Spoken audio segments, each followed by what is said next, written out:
Kaixo eta ongi etorriak gaurko saiora. Gaur gurekin izango dugu Ines Kastiella, bera Karrikiritik dator. Orain besterik gabe, has gaitezen eguneroko edukiekin. Gaurko komunikabidetako azalak aztertuko ditugu. Diario de Notiziasekoarekin hasiko gara. Bilabesa zerbitzua azkartzeko hobekuntza logistikoak eta bus berriak egingo dituztela dio titularrak. Argazkian aldiz, neguan egonda udaberriko beroa izan dugula nabarmentzen du. Horretaz gain, Rajoyren gobernuak PP bere B-kutxatik babesteko funts erreserbatuak erabili zituela ere aipatzen du azalonek.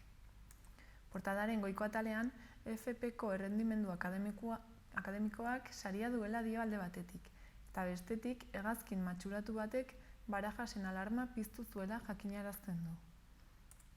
Osasuna kasuari dagokionez, kudeatzaileak adierazitakoa nabarmendu du Notiziasek. Dioenez, Bizkaik berak jakin gabe transferentziak negoziatu baitzituen. Bestalde, Ruben Garziak leuzemiaren aurka borrokatzen ari den haur bati egindako keinua ere goraipatzen du.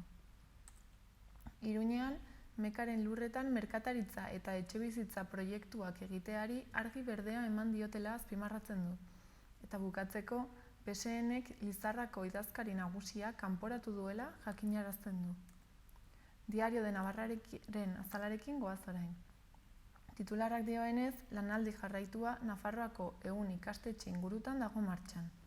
Argazkian aldiz, Iglesiasek orain erregea txalotzen duela jasotzen du. Horretaz gain, hegazkin baten larrialdiko lurreratzeak Barajas ingurua orduetan zehar kezka eragin zuela nabarmentzen du. Eta bestalde, Kalisto Aiesa hil dela jakinarazten du. Gizarte ongizate eta osasun sailburu ohia. Gaia aldatuz, Elizan abusuak jasan dituzten adingabeak artatzen hasiko direla ere jasotzen du azalonek. Eta bukatzeko, zuzendaritza federalak Lizarrako burua PSOEtik bota duela azpimarratzen du. Gararekin jarraituko dugu. Jotjaren deklarazioaren sinatzaileek Felipe VI bakarrik utzi dutela dio albiste nagusiak. Argazkian aldiz, demokratak Iowan primariekin gogo biziz hasi direla nabarmentzen du. Horretaz gain, Javier García historialariaren hitzak ere dakartza Gararen azalak, ondare kolonialari buruz eta Iruña beleiari ere tartea eskaintzen dio. Akusatu bat, akordio batera iritsi eta gainerakoek faltsutasuna ukatu dutela jasotzen du hain zuzen ere. Bestalde, grebaren bulkadaz pentsionistak berriro kalean daudela azpimarratzen du Garak. Eta bukatzeko, memoria Gararen inguruko kronika iragartzen du azalean. Berriarekin jarraituko dugu. Epaiketako lehen saioan Iruña beleiako zuzendari ohiak errugabea dela berretsi duela da albiste nagusia. Horretaz gain, berriak jasotzen duenez, Mendigorriako guraso batzuek D ereduan matrikulatzeko trabak salatu dituzte. Bestalde, EHUren ikerketa talde batek 10 urtean 36ko gerrako 137 gorpuzki identifikatu dituela ere azpimarratzen du berriak. Baita Europak Londresi bere arauak betetzea eta arrantzan aldaketarik ez egitea galdegin diola ere. Gainera, palma olioaren miseriei buruz ere aritzen da egunkari hau. Eta bukatzeko, kiroletan, Palestinako futbol selekzioan dagoen Hamed Mayor aipatzen du, baita Brasilgo eskiatzailerik onenekin dabilen Salsamendi Silva ere. Euskal Herria irratiarekin bukatuko dugu. Albiste nagusia, Mendigorriako gurasoei haien seme-alabak D ereduan aurre matrikulatzen utzi ez dietela da. Horretaz gain, Iruñeko udalak Gaztelu gibelean merkatalgunea eraikitzeko baimena emango duela ere jakinarazten du horri nagusiak. Eta bukatzeko, ondarearen defentsaren plataformak Txibite presidenteari konpromezu handiagoa eskatu diola ere nabarmentzen du.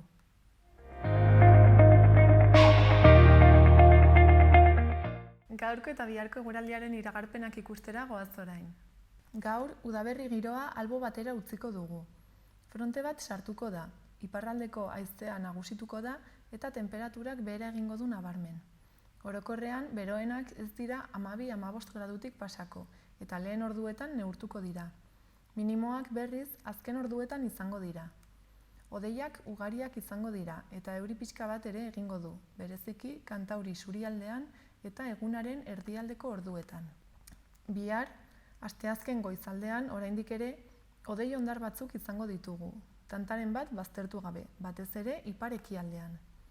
Goizak aurrera egitearekin batera, hodeiak gutxituz joango dira, eta arratsaldea eguzkitsua izango da. Dena den, giroa freskoa izango da. Beroenek kostaldean soilik gaindituko dituzte 10 graduren mugak, eta minimoak ere hotzak izango dira, barnealdean izotza bota dezakeenik baztertu gabe. Ipar ekialdeko haize fina ibiliko da, kostaldean ufada gogorren batekin, batez ere arratsaldean. Egunaren amaieran hego ekialdetik finkatuko da.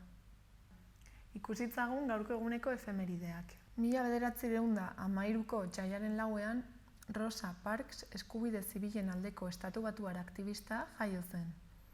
Gainera, egun berean, baina 1931an, Maria Estela Martínez de Perón, argentinar presidenta, jaio zen. 1948ko otsailaren 4ean bestalde, Marisol abeslari eta artista jaio zen. Eta bukatzeko, egun berean, baina 1995ean, Patricia Highsmith estatubatuar nobelagilea hil zen.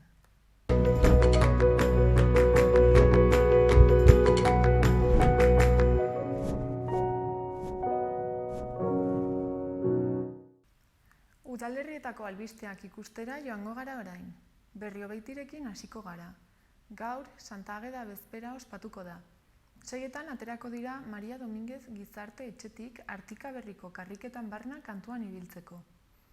Ostiralean bestalde, ipuin kontalaria egongo da gaztelaniaz Artikako liburutegi publikoan arratsaldeko 6etan 4 urtetik gorako haurrentzat eta sarrera librearekin.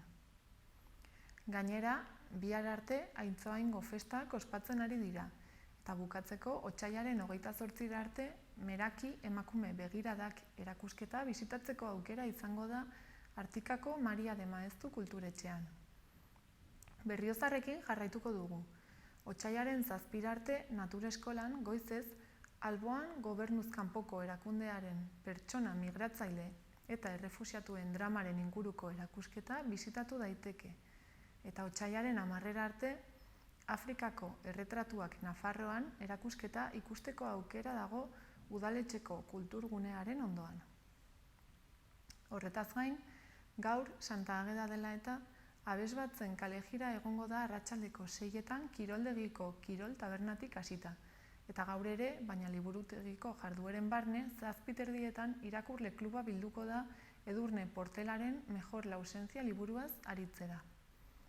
Ostiral hontan gainera, Mozorro lantegia hasiko da Gaztegunean 6:30, eta asteburuari begira, larunbatean Lagundu arraina naiz pelikula eskainiko da euskaraz 5:30 entzunaretoan, eta igandean 7etan antzerkia egongo da La Trokola zirken eskutik eta 5 euroko sarreraren truke. Burlatara pasako gara. Han, kulturarteko sukaldaritza ikastaroa eskainiko da hileroko 2. eta azken asteazkenetan. 6:30 9:00. Otsailaren 26ean hasiko da. Gaztelekuko sukaldean egingo da eta 16 urtetik gorakoei dago zuzendua. Plaza mugatuak daude eta dohainik izango da. Helburua Burlatako auzokoen artean kulturarteko elkarbizitza sustatzea da. Helburu berarekin ere, baina helduei zuzendua, areto dantzen ikastaroa eskainiko da ostiraletan 7:00 8:30, otsailaren 14 aurrera eta gizarte zerbitzuen zentroko areto gehigarrian. Horretaz gain, Gaztelekuko otsaileko programa kaleratu dute, eta bertan kontsulta daitezke hilabetean zehar egingo diren jarduerak. Adibidez, pinpon txapelketa, zinema edota inauteri festa. Kultura agendari dagokionez, gaur Agata deuna ospatuko da, eta 7etan abiatuko dira San Juan plazatik. Gainera, gaur ere baina 6etan kontaketa musikatua egongo da gaztelaniaz haur liburutegian, sarrera librearekin eta 3 urtetik gorako haurrei zuzendua. Asteazkenean, Los Castillos de la Cuenca de Pamplona, Origen del Reino izenburua duen Nafarroaren historiari buruzko ikastaroa eskainiko du Aitor Pescadorrek Axular elkartean 7:30, eta ostiralean Noah Boldam and the Hell Drinkers eta Willy and the Bradinsen kontzertuak egongo dira 10:30 hasita kulturetxean sarrera librearekin.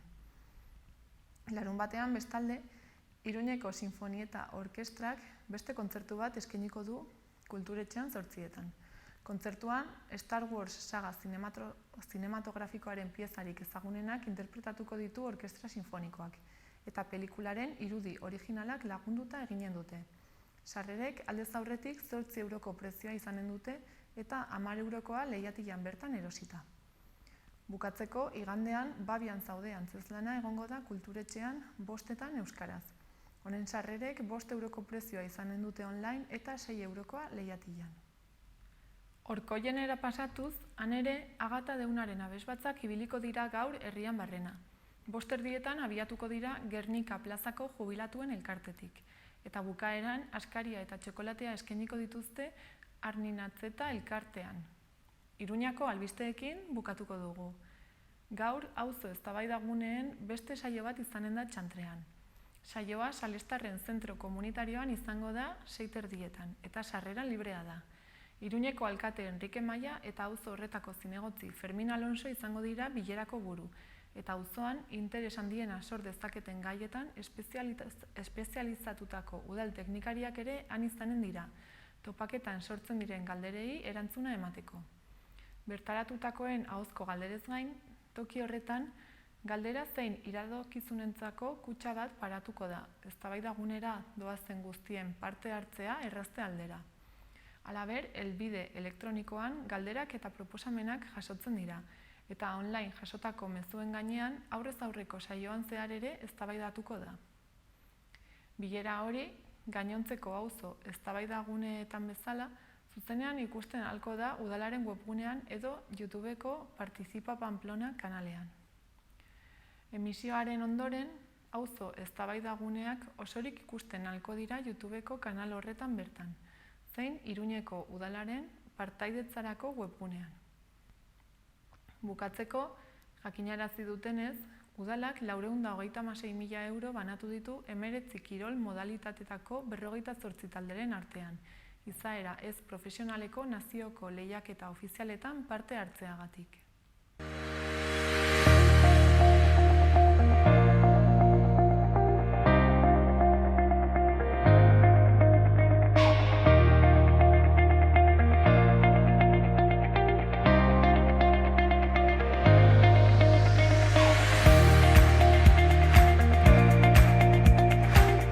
Orain Ines Castilla dugu hemen gurekin, bera Karrikiritik dator.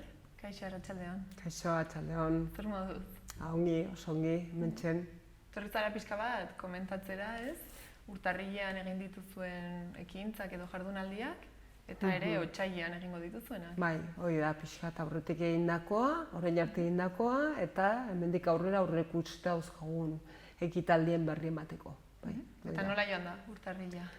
Bueno, urtarrila hilabete pixka eta raroa izaten da, ezta? Alde batetik gu berrien bukaera izaten da, orduan erregeak datozen arteko aste hori izaten da, erosketa asko baino ekitaldi gutxi, eta gero, urtarrila hile hasiera denez,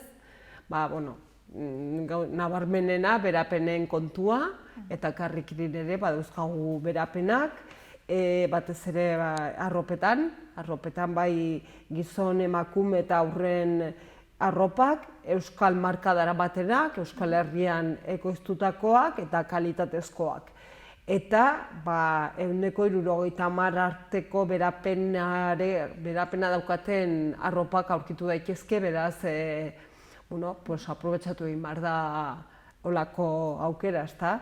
Eta bestaldetik, inauteriak, Nafarroan, inauteriak urtarrilean hasten dira eta otsailean izaten dira, eta Karrikirin ere badauzkagu inauterietako mozorroak egiteko osagarri guztiak, adibidez, momo txorrentzako sardeak, ardi oialak, adarra, mandarrak, txatxoen brusak, erratza, txutxurroak, isatxak, txanoak, guzti horiek aurkitu daitezke Karrikirin, Nafarroako edozein herritara inauteriak gozatzera joateko, ezta? Hori. Horiek dira, urtarrilean zehar, izaten diren bi gizarrak Karrikirin, ez? Gero, ekitaldiei dagokionez, urtarrilean zehar, izan dira bi horrela nagusi, bat aurreko aldian aurreratu nuena, jardunaldia, euskal kulturaren transmisioaren inguruko, kezka horren inguruan hausnarketa egiteko jardunaldi bat antolatu genuen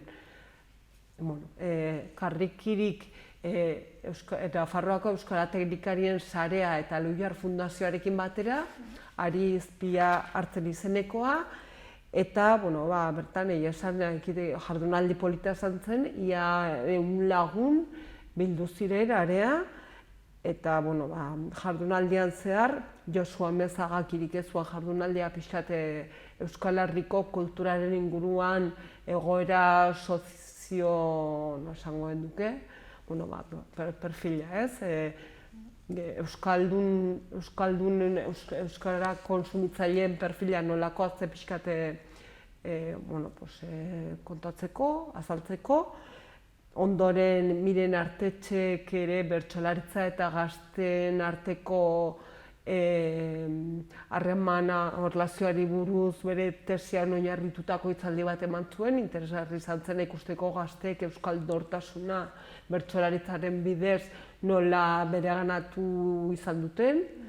Eta bukatzeko ez gero egon ziren 3 euskal kulturaren inguruko esperientzia interesgarria, bata berako udalarena, bertan euskal kultura sustatzeko abian jarritako esperientzi bat, berako alkateak eman zuena hitzaldia, bestetik Azpeitiko kulturmaia deitzen diotena, Dinamoa, udalak eta gizarte eragile batzuk nola jarri duten martxan kooperatiba formatoko zera bat, euskal kultura ekitaldiak eta sustatzeko, eta bukatzeko Aiaraldeko faktoria izeneko beste proiektu bat, baita euskal kulturaren inguruan, gizarteak gune bat edukitzeko euskal kultura kontsumitu eta gozatu ahal izateko, ezta?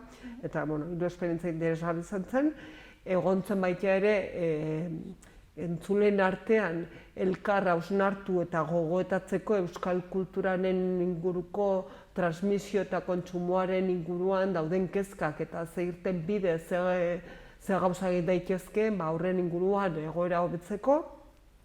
Eta egia esan jardunaldia interesgarria izan zen. Lehenbiziko pauso bat bezala ikusi genuen antolatzaileok, eta hurrengo astean egingo dugu balorazio bat, eta ikusiko dugu hurrengo pausoa zeintzuk izango diren, eta asmoa da hemendik aurrera lanean segitzeko ez gu bakarrik baizik, eta gurekin lan egin nahi dutenen guztiekin batera, ezta? Eta izan da urtarrilean izandako ekitaldi garrantzitsutako bat, eta gero beste bat politeatera zena izan zen aurreko astean Beñat Sarasola eduki genuen munduko poesia kaileren sortzailea eta koordinatzailea zuzentzen duena, bilduma zuzentzen duena, Susaren eskutik, eta ekitaldi hau Nafarroarekin batera antolatu genuen. Bertan, Beñat Sarasola eta Josu Jimenez Maiak solasaldi bat izan zuten itzulpengintza eta poesiaren inguruan. Gaur egun beste hizkuntza batean idatzitako poesia euskararek hartzearen onurak eta ez onurak eta beste zenbait gora bera. Eta ondoren, Jose Miguel Bidador poesia taldeko kide batzuk erean bertan egon ginen, eta poesia batzuk errezitatu genituen, eta ekitaldi polita izan zen. Eta horra ere jende asko gerturatu zen? Eta jende nahiko, 50 lagun edo bildu ginenan. Eta polita izan zen, entzulen artean egon ziren poesia kailera, bilduma horretako kaileraren bat edo beste itzuli zuen itzultzailearen bat ere, Jose Mari Sestorain adibidez, Jose Mari Sestoreinek ere irakurri zuen berak itzulitako poesiaren bat, eta esan polita gelditu zen, polita atera zen. Eta horrek ere euskal kultura sustatzen eta laguntzen du, ezta? Dena lotuta dagoenez, ezta. Eta orain, otsailera begira? Eta orain, otsailera begira badauzkagu aurre ikusita oraingoz pare bat liburu aurkezpen, lotuta dauzkagunak, hurrengo otsailaren 27an Fernando Reik Katakrakekin itzulitako dena denan nahi dugu izeneko liburua, Nani Castri, seguro ezki esan dudala izena.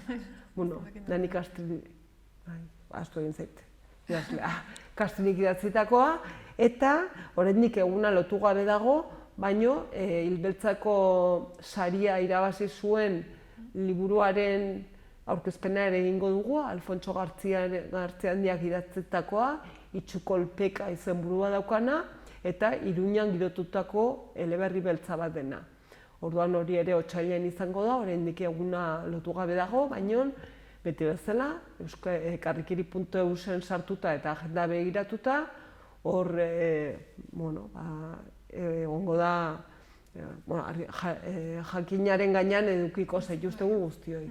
Eta gero sare sozialetan, ere bai, Twitterren eta Facebooken, ere bai. Baina gozarete jartzen, ordutegia, egun eta guztia. Hoxe. Beraz, otsailean, 2 liburu aurkezpen izango dira. 2 liburu aurkezpen, ja zehaztuta, ez dakigu baten bat gehiago sartuko den, baina beti bezala sare sozialen bitartez edota karrikiri.eusen sartuta, horren berri edukiko duzue edozein momentutan. Eta martxora begira, kontutan edukita martxoa, emakumea martxoaren 8an, emakume langilearen eguna ospatzen dela eta hor dauzkagu aurreikusita liburu aurkezpen eta hitzaldiren batzuk. Besteak beste, Idurrezki Isabel eta Lore Agirreren Triko esnatu da liburuarena, eta bestetik Mariluz Esteban ere ekarri nahi dugu, solasaldi edo bere liburuaren aurkezpen edo, bere neskazarraren manifestuaren gaur burua, liatuta daukat. Andrezarraren manifestuaren poesia liburuaren inguruan solasaldi bat eta poesia errezitaldiren bat ere gustatuko litzaiguke antolatzea. Oraindik itxi gabe dago, erabat, baina itxi bezala laster, horren berri edukiko duzue. Bai webgunean, baita sare sozialetan ere. Orduan martxoan guztia izango da emakumeen inguruan? Bai, emakumeen inguruan eta gero martxoan ere aurreikusita daukagu, Euskaraldia aurten ospatzen dela eta Kike Amunarrizen Euskararen bideguruztetik liburuaren aurkezpena ere martxoan izango dugu. Beraz, emakumeak eta ere Euskaraldia ere sartuko dugu. Orduan, etorriko zaren hurrengoan, kontatuko diguzu. Hurrengoan, zehaztasun gehiagorekin, datekin eta programa pixkat zehaztuagoarekin. Mila esker, Ines, hona etortzeagatik. Zuei gonbidatzagatik. Eta hurrengoan arte. Bai, nahi zuen arte.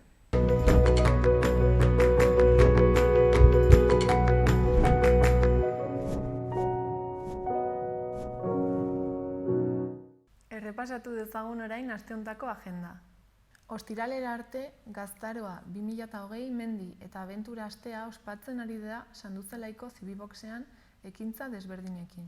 Hori bai, denak arratsaldeko 7:30 izanen dira.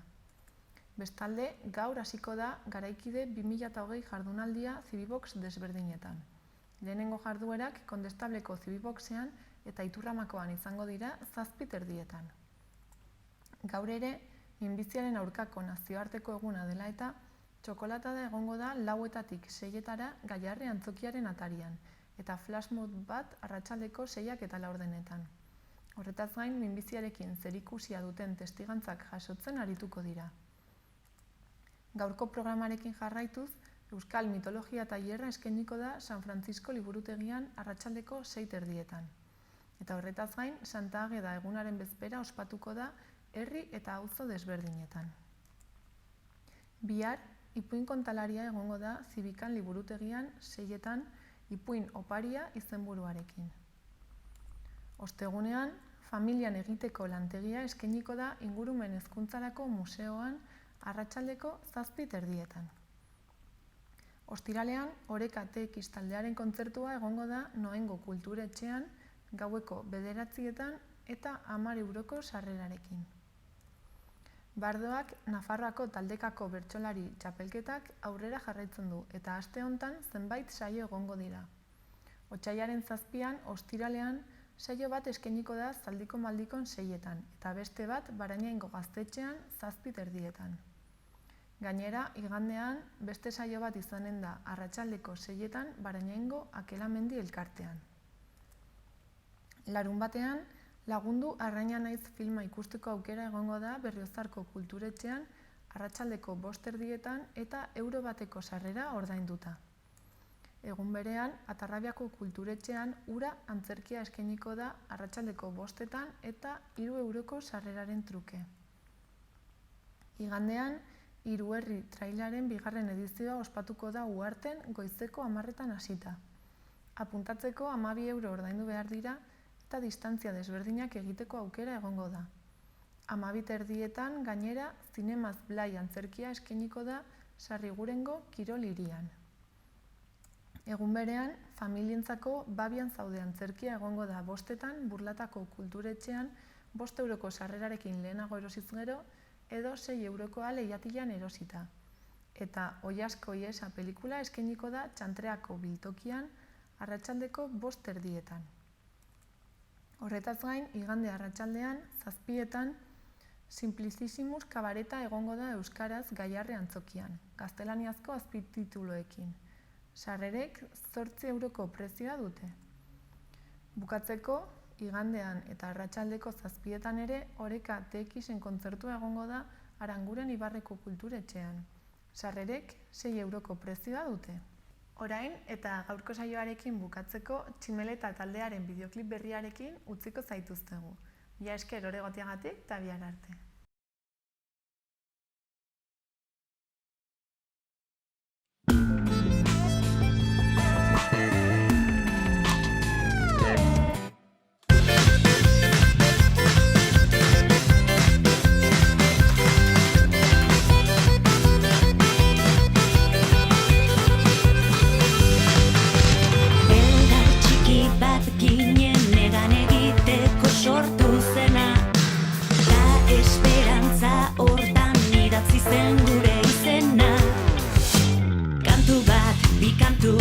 Egal txiki bat, holtza bat, bihotza, egal handi bat, plazarik, plazata.